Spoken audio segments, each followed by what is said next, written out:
रहीम अस्सलाम वालेकुम। पाकिस्तान के वफाकी दारुल-हुकूमत इस्लामाबाद से आप देख रहे हैं बुराक न्यूज़ वर्ल्ड और मैं हूं लुकमान अली। नाज़रीन, मौजूदा सूरत हाल पर सबसे अहम 4 से 5 खबरें लेकर आपके सामने हाजिर हूं।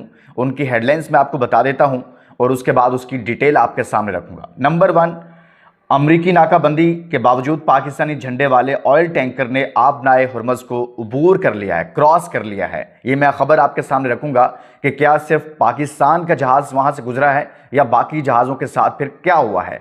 नंबर 2 जो खबर मैं आपको दूंगा वो ये है कि पाकिस्तान में मुज़ाकरात का दूसरा दौर होने लगा है, जिसको हतमी दौर कहा जा रहा है।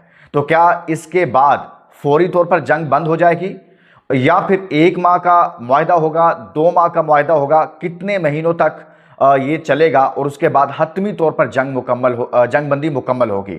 ये मैं आपके सामने डिटेल इसकी रखूंगा। नंबर 3, दोनों तरफ से क्या शराइत हैं और किन शराइत पर जो टेक्निकल टीमें हैं वो काम कर रही हैं और किन शराइत पर इत्तफाक हो चुका है और किन पर अभी इत्तफाक नहीं हुआ, जिसके लिए इस पहले मरहले में जो दस्तखत किए जाएंगे एमओयू पर, उसके बाद कितना टाइम मजीद लगेगा या फिर फौरी तौर पर होगा।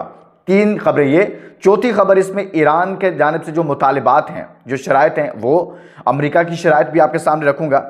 फिर चीन का इसमें जो किरदार है, जो चीन कर रहा है, वो भी आपके सामने रखूंगा। तो आपने इस खबर को, इस व्लॉग को मिस नहीं करना, इसको आखिर तक देखेंगे तो आपके सामने सारा सिनेरियो आ जाएगा।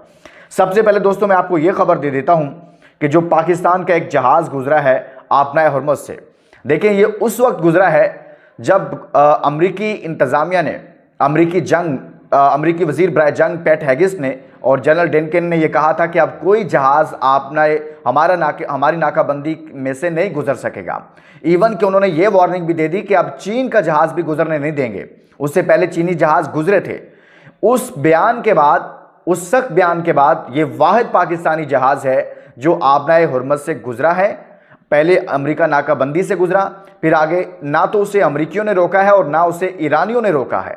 ये वाहिद पूरी दुनिया का जहाज है तेल लेकर जो आ रहा है पाकिस्तान, जिसे गुजरने दिया गया है। इस पर पाकिस्तानी झंडे लगे हुए थे और अमरीकी जरीदे ब्लूमबर्ग के मुताबिक अमरीकी नाकाबंदी के बाद खाम माल के साथ आबनाए हुर्मुज़ से निकलने वाला ये पहला जहाज है। याद रहे कि पाकिस्तानी झंडे वाला टैंकर गुज़िश्ता हफ्ते के आखिर में भी खलीज फार्स में दाखिल हुआ था। तो ये वो वाहिद जहाज है जो यहां से गुजरा है। अब चीनियों को भी ये कह दिया गया है कि आपके जहाज भी हम नहीं गुजरने देंगे। ये स्टेटमेंट थी और ये वाहिद है। अब दूसरी खबर जो मैं आपको देना चाहता हूं, दोनों के दरमियान अगर मुआहदा हो जाता है तो उसके बाद क्या होगा। सबसे पहले तो वज़ीर आज़म पाकिस्तान और फील्ड मार्शल की जो कोशिशें थी वो रंग लाई हैं और पाकिस्तान में दूसरा मुज़ाकरात का दौर होने जा रहा है। पहले मरहले में दोस्तों मैं आपको बताऊं कि अब तक टेक्निकल टीमें आखिरी मरहले पर बातचीत कर रही हैं। बहुत सारी चीज़ें तय हो चुकी हैं जो बराह रास्त राब्ते में है एक दूसरे के साथ, दोनों तरफ से जो टेक्निकल टीमें हैं, और दरमियान में पाकिस्तान है।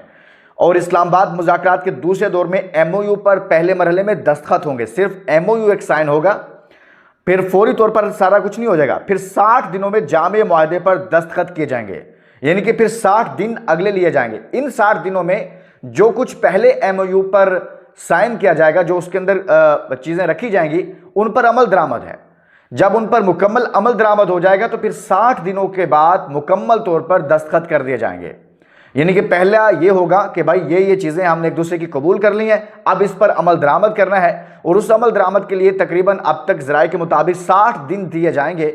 और जब 60 दिनों के अंदर दोनों तरफ से मुकम्मल अमल दरामद हो जाएगा, जो भी तय पाएगा, उसके बाद फिर जामे तौर पर जो मुआहदा होगा उस पर दस्तखत होंगे।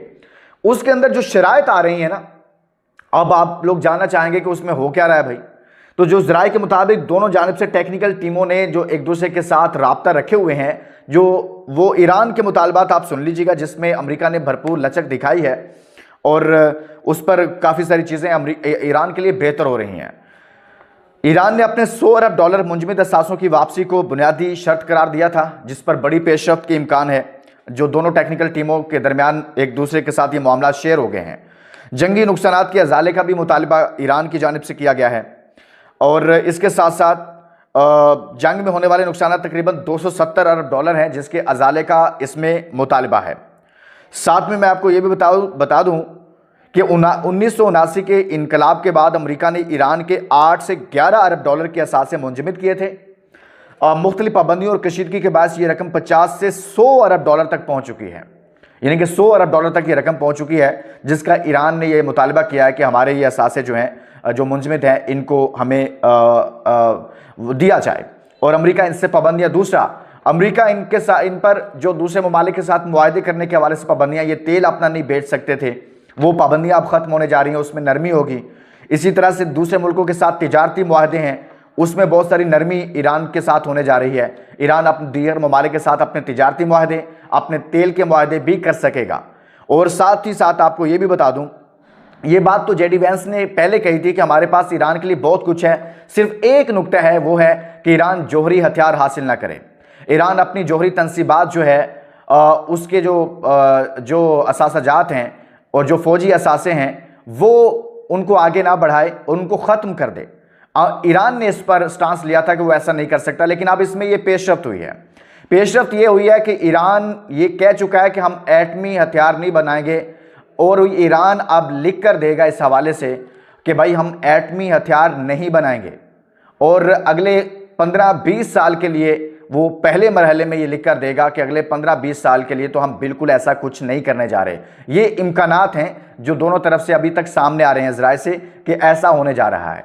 तो अमेरिका के लिए ये सबसे जो कंसर्न वाली बात थी कि भाई जोहरी हथियार आपके पास नहीं होने चाहिए, उसमें यह पेशरफ्त हो रही है कि ईरानी वजारत खारजा खुद कह चुकी है कि हम एटम बम ना तो बनाने के करीब थे, ना हम बना रहे हैं, ऐसा कुछ भी नहीं है। और दूसरा, 15-20 साल तक मजीद मुआहदे में ये शामिल कर दिया जाएगा कि हमारे पास, हम ऐसा कुछ भी नहीं बनाएंगे अगले 15-20 सालों में।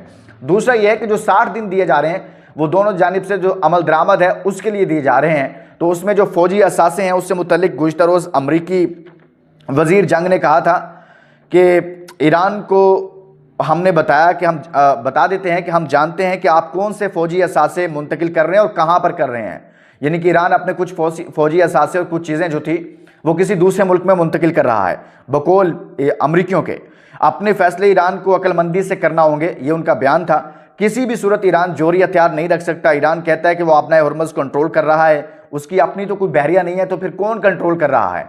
यानी कि जो मज़ामत हो रही थी वो कहाँ से हो रही थी? और इसमें सबसे अहम बात मैं आपको ये एक और चीज़ बता देता हूँ कि ख़बरें ये थी, जो अमरीकी मीडिया ने, इंटरनेशनल मीडिया ने भी रिपोर्ट किया था कि जैसे अमरीकी वज़ीर जंग ने कहा कि इनकी तो बहरिया ही नहीं है, तो फिर इसको आपने हुर्मुज़ को कंट्रोल कौन कर रहा है? पहले मरहले में चीन की जानिब से ईरान को सैटेलाइट दी गई थी, जासूसी सैटेलाइट ईरान के हवाले की गई थी, जिसके नतीजा में जिसके में खलीज ममालिक में जहाँ जहाँ अमरीकी एयर बेसिस थी, अमरीकी बैठे हुए थे, उनको टारगेट किया गया था। सही उनकी लोकेशन चीन ने लेकर ईरान के हवाले की और फिर ईरान ने उनको टारगेट किया। दूसरे मरहले में यह था कि ईरान को अमेरिका के खिलाफ कह लें या जो भी, चीन जो था वो नया एयर डिफेंस सिस्टम देने वाला था। यह भी रिपोर्ट हो गया कि वो एयर डिफेंस सिस्टम उनको देने जा रहा है, जिसके बाद अमरीकी सदर ने राब्ता किया था चीनी क़यादत के साथ, चीनी सदर के साथ, और उनसे कहा था कि आप ईरान को हथियार ना फराहम करें। तो जिसके नतीजा में उन्होंने कहा ठीक है, हम ईरान को हथियार फराहम नहीं करते हैं। लेकिन उसी इसना में, यानी साथ में ये भी अमेरिका ने कहा कि आप भी आपने हुर्मुज़ को खुलवाने में अपना रोल प्ले करें। जिसके बाद चीन ने यह कहा ठीक है, चीन यही चाहता था कि अमेरिका हमसे आकर बात करे, इसीलिए वो ईरान को मजबूत करने की कोशिश कर रहा था। ईरान ने फिर यह कहा कि आलमी बरादरी आपने हुर्मुज़ की बहाली चाहती है। चीन ने ईरान को यह पैगाम दिया। चीनी वज़ीर ख़ारजा ने अब्बास अराग़ची से कहा कि ईरान की खुद मुख्तारी, सलामती और जायज़ हुकूक़ का एहतराम किया जाना चाहिए। मौजूदा सूरत हाल जंग और अमन के दरमियान एक नाजुक मरहले पर पहुँच चुकी है। अमन का मौका पैदा हुआ है। अब्बास अराग़ची ने चीनी वज़ीर ख़ारजा को बताया कि ईरान पुरअमन मुज़ाकरात के ज़रिए माकूल और हकीकत पसंदाना हल तलाश करने के लिए अपनी कोशिशें जारी रखेगा। तो ये एक बड़ी पेशरफ थी कि अमेरिका को यह भी मालूम पड़ा कि जो सारा कुछ हो रहा है, ईरान के पीछे कोई है और वो चीन है, और उनका खदशा दुरुस्त हुआ। लेकिन चीन को, अमेरिका को ये मालूम होने के बावजूद कि ये सारा कुछ चीन कर रहा है या असला फ्राहम कर रहा है, जिस पर वाज़ेह तौर पर अमरीकी सदर ने ये स्टेटमेंट दी है कि आप ईरान को असला ना दें, तो इसका मतलब है ईरान को असला मिल रहा था ना। लेकिन ये पहली दफ़ा हुआ है कि अमेरिका इस लहजे में बात कर रहा था चीन के साथ, कि रिक्वेस्ट कर रहा था। अगर कोई और मुल्क असला फ्राहम कर रहा होता तो आपको पता है उसके साथ अमेरिका ने क्या रवैया अख्तियार करना था। लेकिन यहाँ पर आपको पता है कि सामने भी बड़ा चौधरी है और उभरता हुआ चौधरी है, नया चौधरी है, और उसके सामने तो आप उस तरह बात नहीं कर सकते। तो लिहाजा अमेरिकी सदर ने कहा कि हम रिक्वेस्ट ही करते हैं कि साहब आप ऐसा ना करें और आप नए हुर्मुज़ को खुलवाने के लिए रोल प्ले करें। तो दोनों मुल्कों के दरमियान जो है वो बहुत सारी पेशरफ्त हो चुकी है।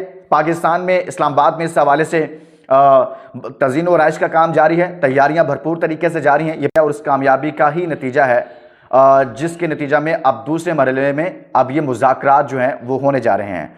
और ये मुज़ाकरात अब जैसे मैंने बताया पहले मरहले में MOU साइन होगा, फिर 60 दिन में हतमी मुआहदा होगा। तो पाकिस्तान की क़यादत का बहुत बड़ा किरदार है कि उसने ये सब कुछ करके दिखाया है। इजाज़त दीजिए, अपना बहुत सारा ख्याल रखिए। अल्लाह हाफ़िज़।